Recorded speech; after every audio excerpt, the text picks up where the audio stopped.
नमस्कार, मी रमेश वाघमारे, सफल कृषी ॲग्रोटेकचा वितरक. तर आपण आता आलेलो आहोत देवदैठणमधील जाधव वस्ती येथे.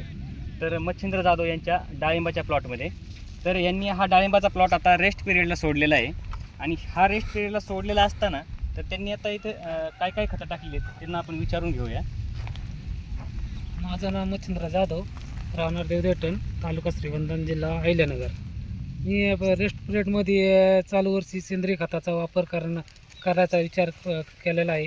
त्या पद्धतीने मी ग्रीन पॉवर हे खतं भरलेली आहेत भेसळ डोसमध्ये. डोसमध्ये. पण इथून मागं काय व्हायचं, माझं मी रासायनिक खतं भरायचं पण ते खतं मुळी घेतच नव्हती.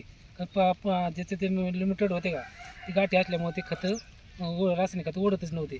मग त्याच्यामुळे मी लिक्विडचे खतं सोडून ग्रीन पॉवर खतं भरल्याच्या पुढं ही पांढऱ्या मुळीची संख्या जबरदस्त वाढ झालेली आहे. आता खरं जर विचार केला तर आपण जे भूमी पॉवरचं लिक्विड आहे ते लिक्विड तुम्ही आतापर्यंत एक कॅन सोडलेलं आहे, सोडलेले ते कशा पद्धतीने सोडलं तुम्ही? बॅरलमध्ये मिक्स करून गुळ आणि ते एक भिजून ते सोडले. ताक आणि गोळे एकत्र करून. म्हणजे 2 किलो गुळ जे काय प्रमाण ठरलेलं आहे, 2 किलो गुळ, 2 लिटर ताक, 200 लिटर पाणी आणि आणि एका टायमाला 2.5 लिटर सोडलं का 5 लिटर सोडलं तुम्ही? 2 टप्प्यात सोडले. 2 टप्प्यात सोडलेलं आहे. बरं, या अगोदर मुळांची संख्या वगैरे कशी होती, काय काय कल्पना? सगळ्या मुलांच्या ज्या गाठी होत्या, मुळांची लिमिटेडच्या गाठी होत्या. निमोटरच्या गाठी होत्या. हा, तर शेतकरी मित्रांनो, त्यांचं असं म्हणणं आहे की मुळांच्या निमोटरच्या गाठी होत्या आणि या ठिकाणी जर उकरून आपण पाहिलं तर एकही गाठ. तुम्हाला काय वाटतंय जाधव साहेब, काय वाटतं, म्हणजे तुम्हाला बदल काय वाटतं? काय म्हणून नाही बदल म्हणजे मुळीची ताकद पांढऱ्या मुळी संख्या झाडामध्ये ताकद वाढलेली आहे. बरोबर आहे. खरं शेतकऱ्याचं काम काय, रेस्ट पिरियडला शेतकरी शांत बसलेला असतो.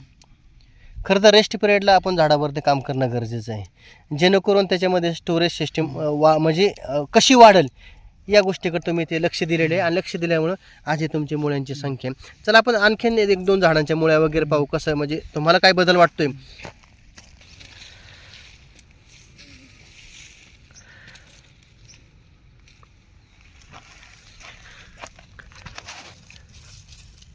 हां बोला.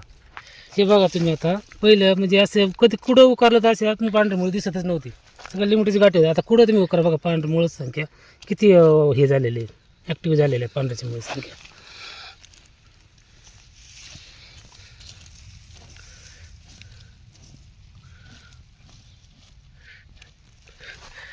हे सर्व पाहता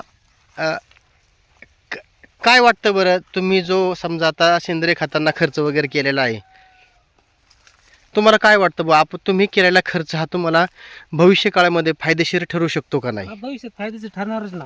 रासायनिक खतावर आपण एवढं जे खर्च करतो त्याच्यापेक्षा कमी खर्चात आपल्याला उत्पादन आणि क्वांटिटी आणि क्वालिटी दोन्ही पण द्यायचं काम करणार आहे सर सेंद्रिय खत.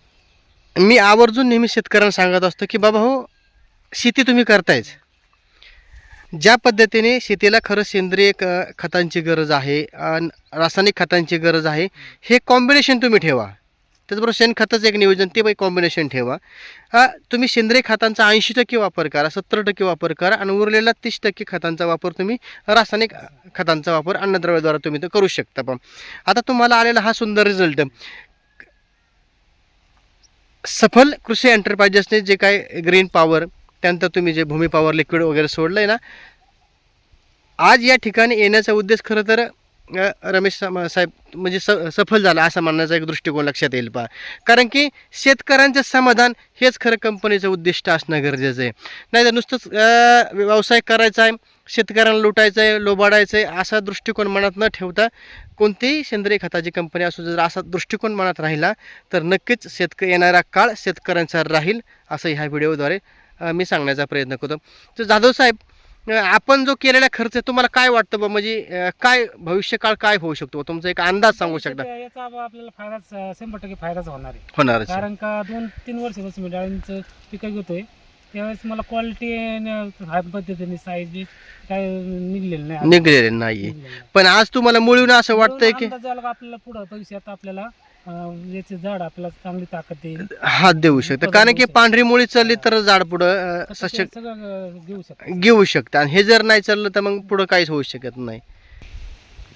आता पहा, यांनी आता जे खतं सोडली आहेत ही आपल्या फर्स्ट स्टेज झालेली आहे. आता आपण प्रत्येक वेळेस वेळोवेळी असे प्रत्येक वेळेस म्हणजे ज्यावेळेस बाग धरला जाईल त्यावेळेस पण आपण एक व्हिडिओ काढला जाईल.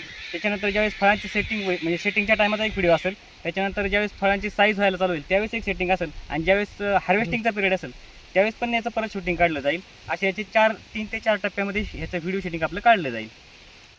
तर शेतकरी मित्रांनो, तर आपल्या काय प्रतिक्रिया आहेत या आपल्या कमेंटद्वारे जरूर मला कळवा. ओके, धन्यवाद जाधव साहेब. रामकृष्ण हरी. हा.